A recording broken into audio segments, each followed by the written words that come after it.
Should, कुड आणि would. काय आहे फरक? शुड हे आपण ऍडवाइस म्हणजे सल्ला देण्यासाठी वापरतो. You should study hard. You should study hard. तू भरपूर अभ्यास करायला हवास. You should exercise daily. You should exercise daily. तू रोज व्यायाम करायला हवास. कुड आपण एखादी गोष्ट होऊ शकते, शक्यता, संभाव्यता, होण्याची शक्यता आहे, होऊ शकते असं सांगताना कुड वापरतो. Examples: he could win the first prize. He could win the first price. तो पहिलं बक्षीस मिळवू शकतो.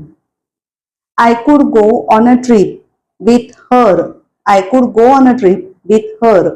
मी तिच्याबरोबर ट्रिपला जाण्याची शक्यता आहे, मी जाऊ शकते. आणि वुड हे आपण काल्पनिक गोष्टींसाठी वापरतो.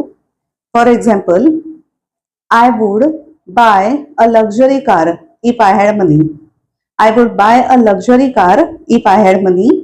समजा माझ्याकडे पैसे असते तर मी लक्झरी कार, एकदम छान अशी गाडी विकत घेतली असती. I would call him if I had his number. I would call him if I had his number. मी त्याला फोन केला असता जर माझ्याकडे त्याचा नंबर असता.